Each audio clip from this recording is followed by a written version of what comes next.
Good evening. Thank you, Mount Calvary, for joining in with us on another Wednesday Walking Through the Word Bible class. Grace and peace be multiplied unto you. Thank you so much for being a Hill Watcher.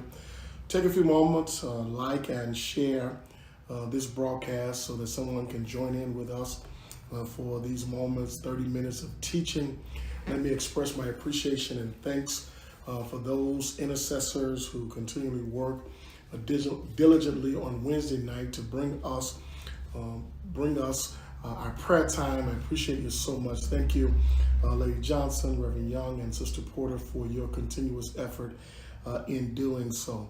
Listen, the last time we were together, if you were logged in with us, we dug into this piece of ministry and taking this biblical approach to ministry, and we talked about how important it is for the church to be at a place where we honor one another.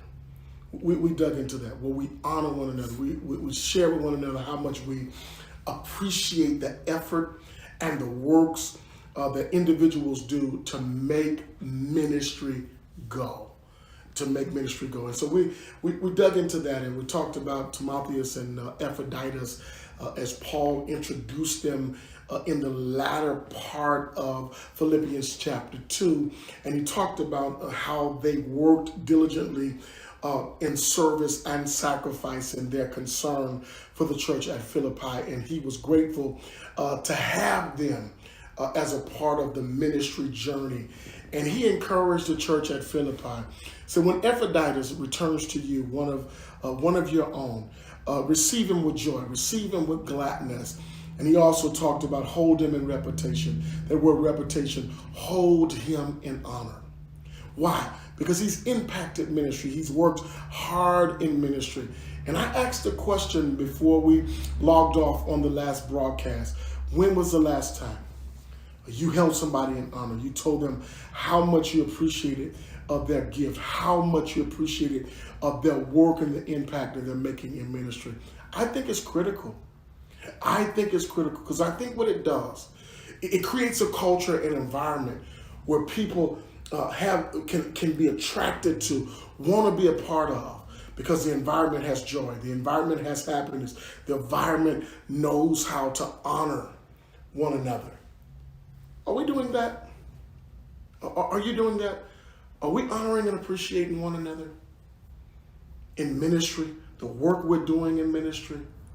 Do you respect the work that somebody else is doing? Or are you an individual that it's only good when you're doing it? It only deserves to be honored when you're doing it. It's only working. It's only a good job because it's a job you've done. Are you that person? I certainly pray not. So Paul introduces these personalities. We talked about that.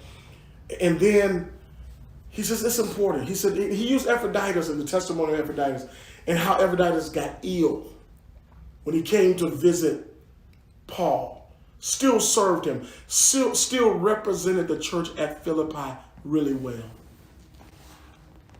Because it's at that place now. Because if we can do one another well, then guess what? We can do ministry well. If we can appreciate one another, guess what?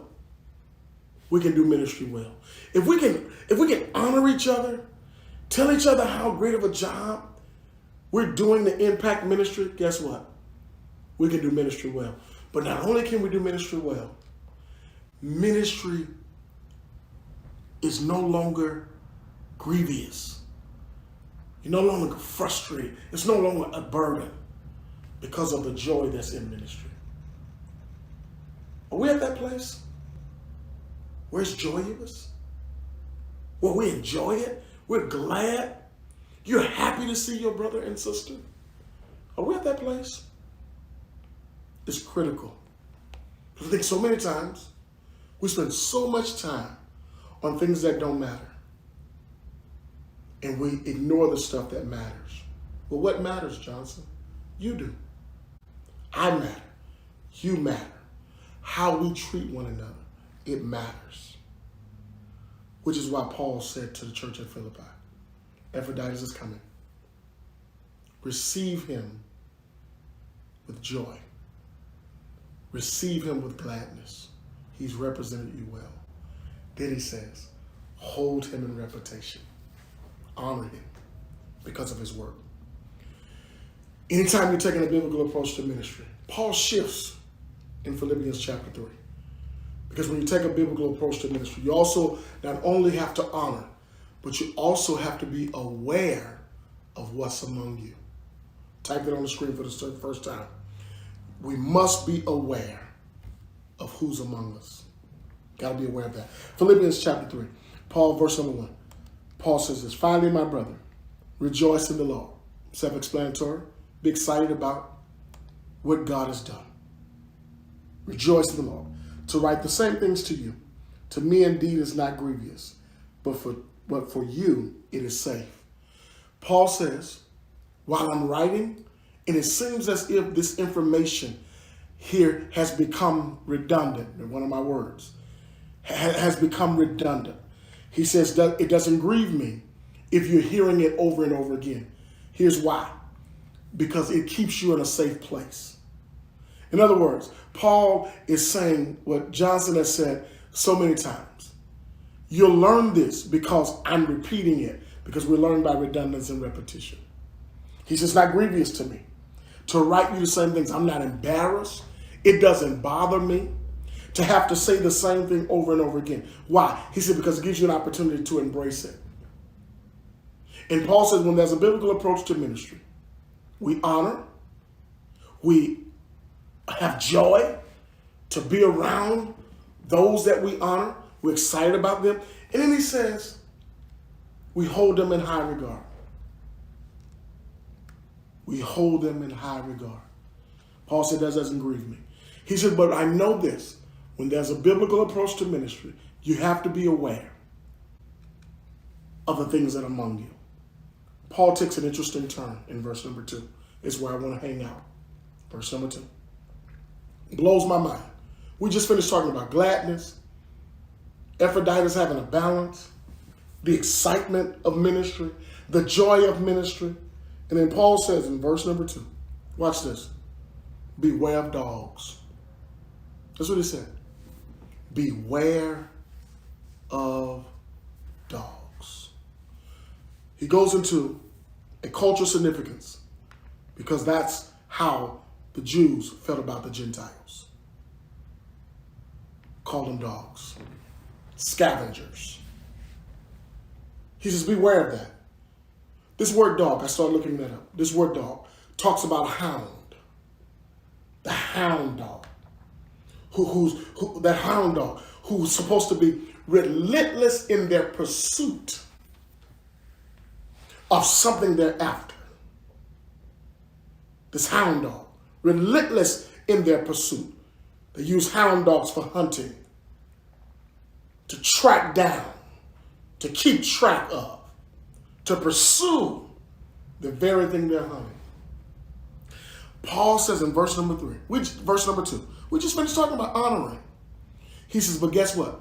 Got to be aware of dogs, hounds, who want to bark their philosophy, their ideas.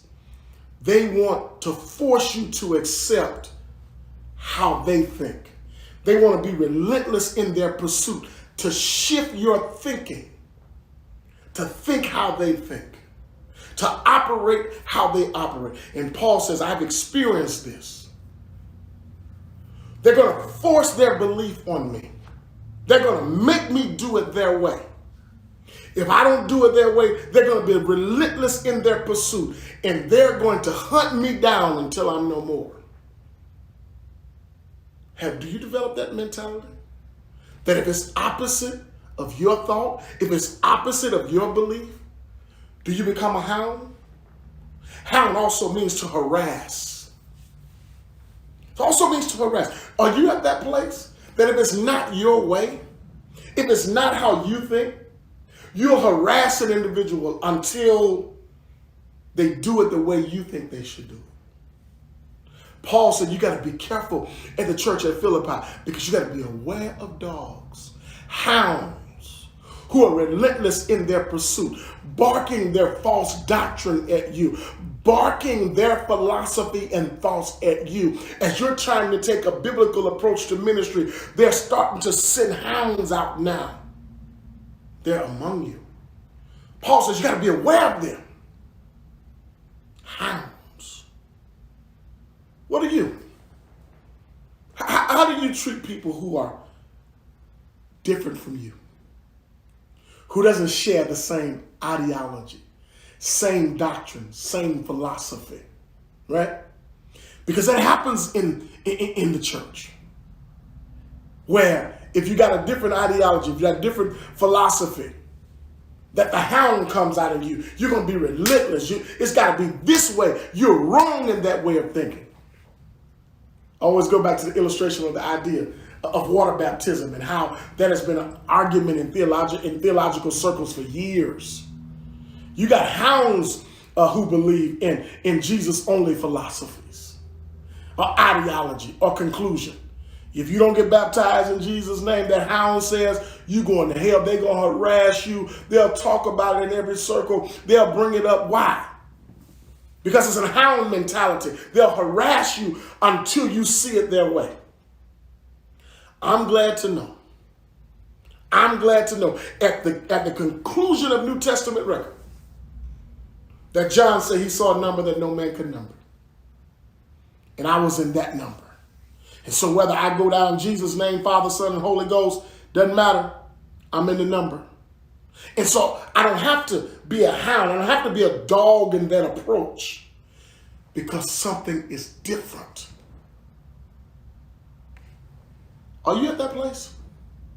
That when it's different, you harass, you hound. Paul says, guess what?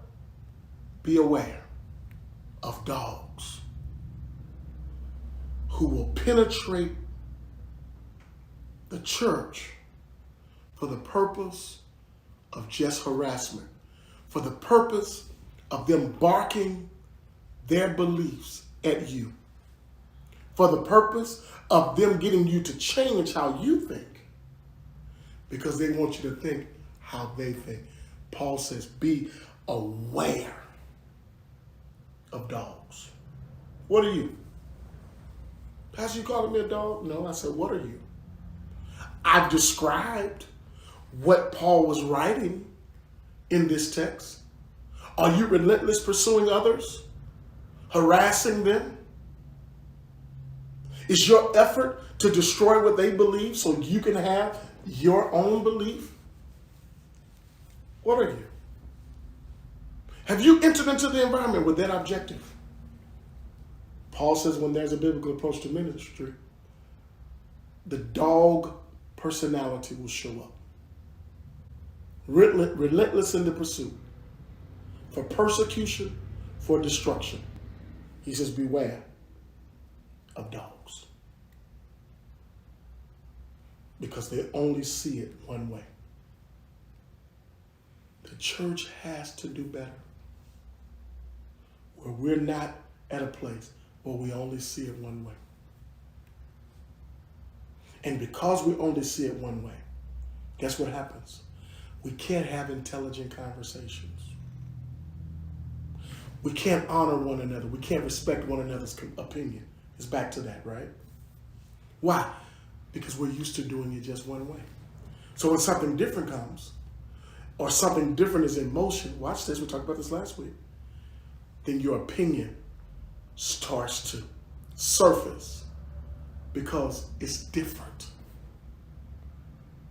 Do you become a dog then? You gonna keep saying something about it until it changes? That's harassment. You're gonna be so negative about it until you can get something to change? It's a dog mentality. You gonna bark and make noise until we do something different? It's a dog mentality. When you only can see one way of doing it, so you persecute it, you pursue it with a relentless effort to destroy it, a hound, and you're not going to stop until it changes. Why? Because that's how you want it to be. Has God really called us to that place where we become hounds because we don't like the way it is? Paul also says, beware of dogs. But then secondly, in verse number 2, he says, beware of evil workers. What? They'll do it to make it seem as if, right? The evil workers. They'll do it to make it seem as if they're working for the biblical approach to ministry, but they have ill intent in doing it. They'll camouflage and present it as such, where it makes it seem as if they have good intentions, but really, evil workers, they're working for the purpose of destruction and destroying it. Because anytime you take a biblical approach to ministry, you got to be aware of who's among you. Beware of those who harass. Beware of those who are working, but working for the purpose of evil. What? Do we really have that in ministry? Paul says, it exists. It's real. It takes place. It happens. Evil workers.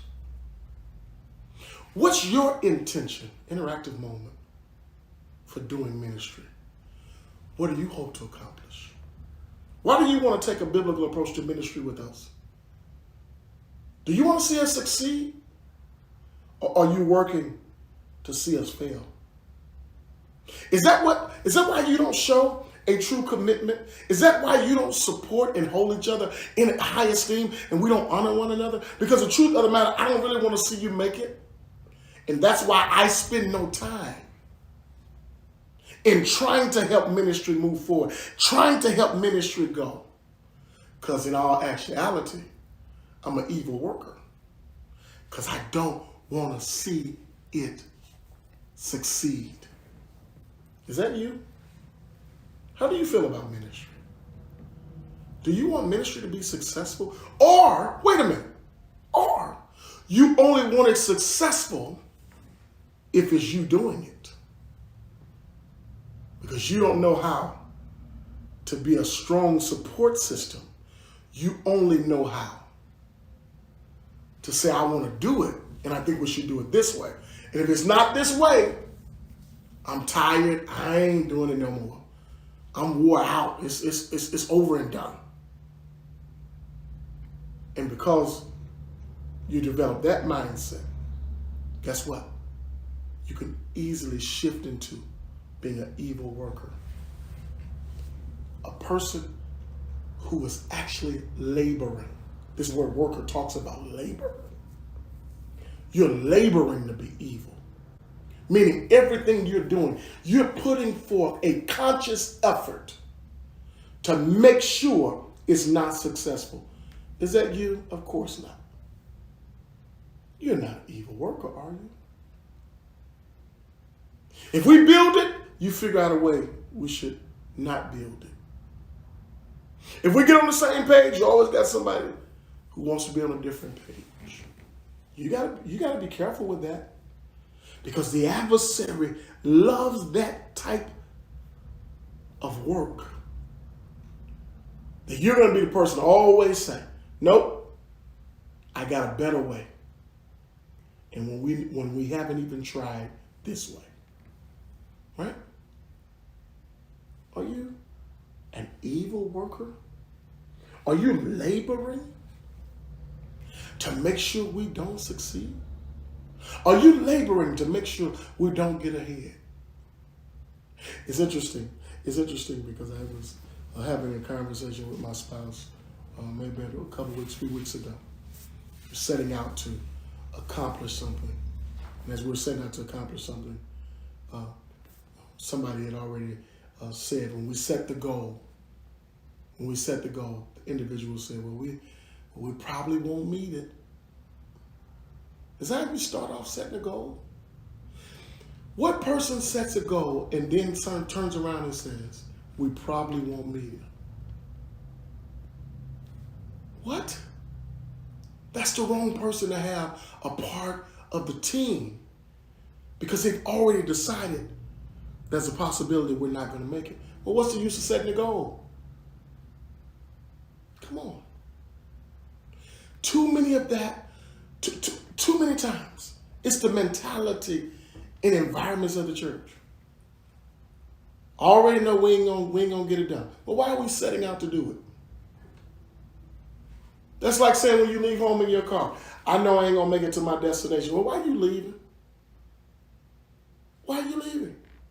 Because the adversary will always penetrate the mind of humanity to have us feeling like or sensing that we can't make it, we won't make it, we're not going to accomplish it. And guess what? When you feel like you're not going to accomplish it, chances are you're not going to put your best effort forward. And since you're not going to put your best effort forward, you have to be careful that you haven't crossed the thin line between trying to make it work and trying not to make it work. Because if your mind says it's not going to work, chances are you're going to do everything that your mind is telling you to do. That's not make it work. Then you become a laborer of evil work. You don't want to be that, do you? A laborer of evil work? That's what Paul says. Beware of evil workers. They exist. They're already decided that it's not going to work. So they work toward making sure that they're right. What? Is that you? Do you get to that place in your life where you've already decided that's not going to work? So you got to make sure you're right. So you got to make sure it doesn't work. Do you know that once you decide in your mind that it's not going to work, now you got to make yourself right. So now you're laboring to not make it work. And anybody who works to not make something work is an evil worker. Type that on the screen. Anyone who works to not make it work is an evil worker, which suggests if you're not committed to it and you said you were going to be committed to it, evil worker. If you put no effort into it, but you said you're trying to say, yeah, I want to do this, but you put no effort, evil worker. Who are you? Who's amongst us? Are you a dog? Are you an evil worker? And then Paul says, beware of the concision, mutilation, the cutting. Because you know what Jews believe. Circumcision was the only way. If you didn't do the cutting, if you didn't do mutilation, then guess what? You wasn't doing it the right way. Paul says you got to be aware of that place in your mind where there has to be a cutting, or you have to participate in a ritual before you can obtain and reach your goals. Beware of people whose lives are focused on rituals. And their ritual is more important than anything else. And if you don't do it just like this, it's ineffective in their minds. It's not going to work in their mind. Why? Because you didn't participate in this ritual, this cutting away, circumcision, mutilation. And therefore now, because you didn't do it this way, it's ineffective. It says be aware of the concision. Those who feel like the cutting and the rituals matter. You gotta be aware of that. Because would you agree with me that us coming to church every Sunday can become ritualistic? Would you agree with that? Would you argue that? It can become a ritual. We just do it because it's a ritual. Just ritualistic. It's a ritual. I'm going, and nothing relevant happens. Nothing impactful takes place. Right? Because we've learned how to live our lives on ritual and not things that are impactful. Coming to church every Sunday? Ritual. Do you log on out of ritual? Or do you log on for the purpose of, I need something that's going to be impactful? Because that's the biblical approach to ministry. Being aware who's among you. And notice what Paul says. He says, just be aware. Be aware. Be aware. Because if not, if you're not aware, everything you do will be based upon ritual.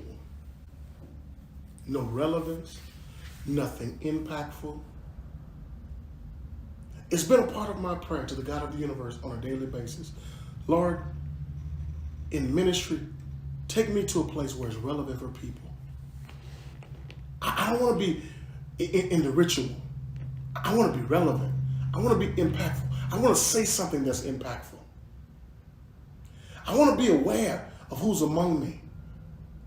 God, show me. Show me how to make proper impact on humanity and not get caught up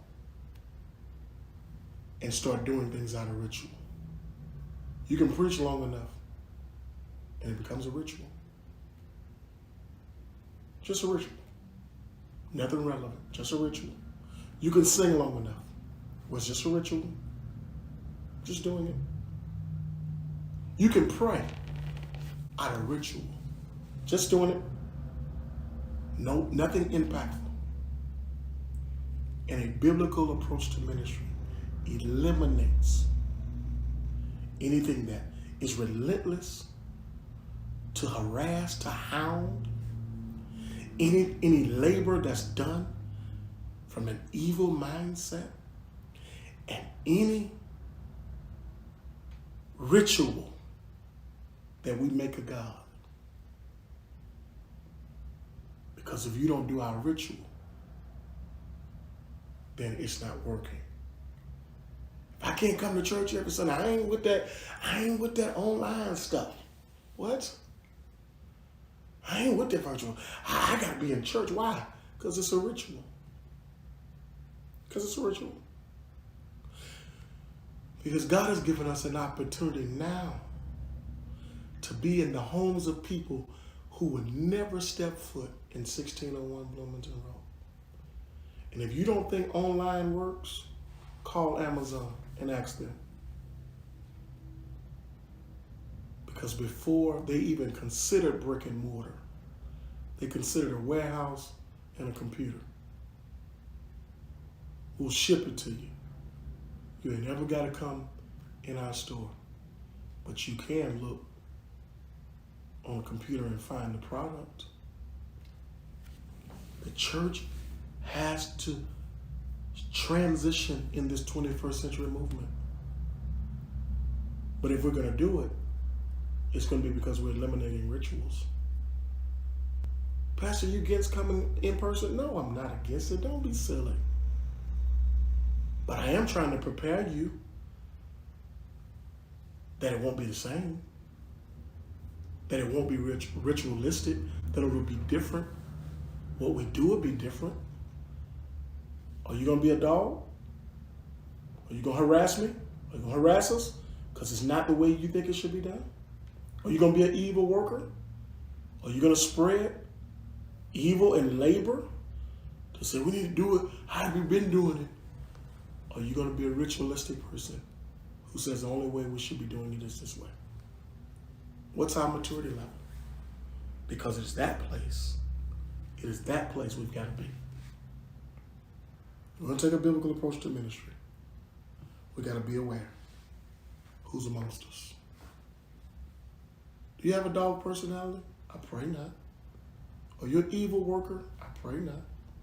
Are you caught up on concision upon a ritual? I hope not. I hope that we're at a place where we're graduating to ministry relevance and we're ignoring ministry rituals. That's what I want to graduate to, where we're relevant and rituals don't matter. In every approach of ministry, we're trying to see, are we relevant or is that a ritual? It's the question of this hour. We're taking relevance over ritual. And because we're doing that, we won't have this mentality to harass, to persecute, and to labor so that it doesn't work. That's taking a biblical approach to ministry. God bless you. I love you guys so much. Thank you for hanging out with me, what I believe has been 30 minutes or so as we continue to walk through the Word together. Until next time, we'll see you Sunday morning. As always, thank you so much for being a hero.